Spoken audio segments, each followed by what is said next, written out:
धैर्य रखना कोई सरल कार्य नहीं है। यह कहना शायद गलत नहीं होगा कि आज की दुनिया में धैर्यवान बनना सबसे कठिन काम है। धैर्यवान होना एक अच्छी विशेषता है जिसे हमें अवश्य ही विकसित करना चाहिए। जो लोग धैर्यवान होते हैं उन्हें विभिन्न मार्गों से इसका फल प्राप्त होता है। एक बार भगवान बुद्ध जेतवन विहार में रह रहे थे। भिक्षु चक्षुपाल भगवान से मिलने के लिए आए थे।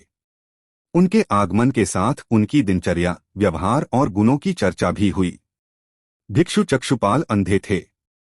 एक दिन अन्य भिक्षुओं ने कुछ मरे हुए कीड़ों को चक्षुपाल की कुटी के बाहर पाया और उन्होंने चक्षुपाल की निंदा करनी शुरू कर दी कि उन्होंने इन जीवित प्राणियों की हत्या की। भगवान बुद्ध ने निंदा कर रहे उन भिक्षुओं को बुलाया और पूछा कि क्या तुमने भिक्षु को कीड़े मारते हुए देखा है? उन्होंने उत्तर दिया, नहीं।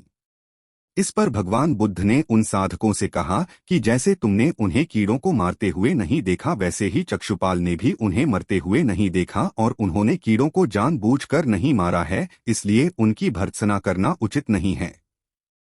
भिक्षुओं ने इसके बाद पूछा कि चक्षुपाल अंधे क्यों हैं? उन्होंने इस जन्म में अथवा पिछले जन्म में क्या पाप किए? भगवान बुद्ध ने चक्षुपाल के बारे में कहा कि वे पूर्व जन्म में एक चिकित्सक थे। एक अंधी स्त्री ने उनसे वादा किया था कि यदि वे उसकी आंखें ठीक कर देंगे तो वह और उसका परिवार उनके दास बन जाएंगे।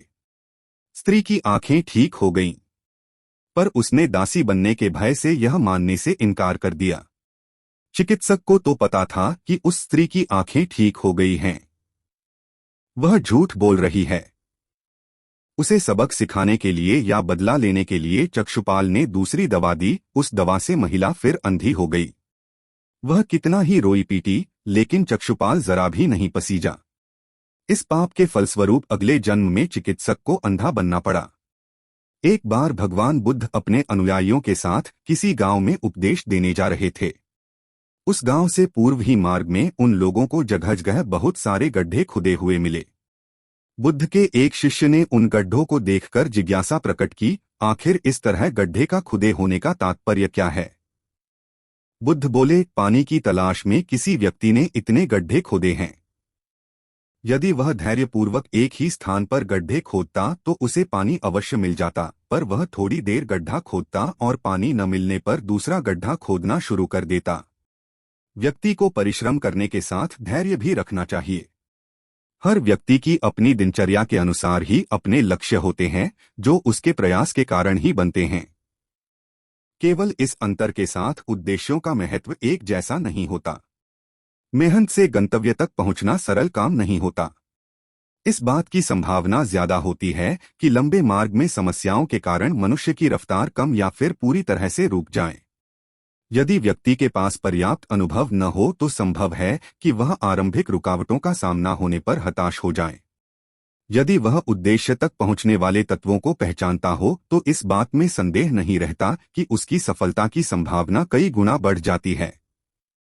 धैर्य रखने का अर्थ शांति के साथ कदम उठाना और परिणाम का इंतजार करना है।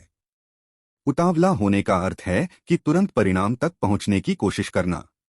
शब्दकोश में धैर्य का अर्थ है स्वयं को रोकना। जब कोई व्यक्ति खुद को किसी काम को करने से रोक ले जिसे वह कर सकता है, तो ऐसे व्यक्ति को हम धैर्यवान कह सकते हैं। इसलिए धैर्य की आम परिभाषा यह होगी कि खुद को ऐसे काम से रोकना जो लक्ष्य तक पहुंचने में रुकावट या उस तक देर से पहुंचने का कारण बने। इस परिभाषा के अंतर्गत धैर्य अपने आप में कोई नैतिक गुण नहीं कहलाएगा, बल्कि यह एक प्रकार का प्रतिरोध है जो मन पर काबू होने से प्राप्त होता है। यह प्रतिरोध ऐसी स्थिति में विशेषता कहलाएगी कि धैर्यवान व्यक्ति का उद्देश्य लक्ष्य तक पहुंचना और ईश्वर द्वारा दी गई नियामतों से तालमेल बनाना हो। कमजोर संकल्प व मनोबल के व्यक्ति बहुत जल्द मुसीबतों से घबरा जाते हैं और समस्याओं के सामने समर्पण कर देते हैं। बड़े बड़े विद्वानों और धर्मगुरुओं के जीवन में जो विशेषता सबसे अधिक झलकती है वह उनका धैर्य था। इसी धैर्य के द्वारा वे बड़े बड़े आविष्कार, खोज, बदलाव करने में सफल हुए। धैर्य का अर्थ हर समस्या व दुख के मुकाबले में दृढ़ता दिखाना है। धैर्य का अर्थ अपमान को सहन करना और हार का कारण बनने वाले तत्वों के सामने नतमस्तक होना नहीं है। कुछ लोग धैर्य का अर्थ अलग ही निकालते हैं। जैसे कि पहला गुट समस्या के सामने आने पर स्वयं को असहाय पाते हैं और रोने धोने लगते हैं, उससे बाहर आने का प्रयास नहीं करते।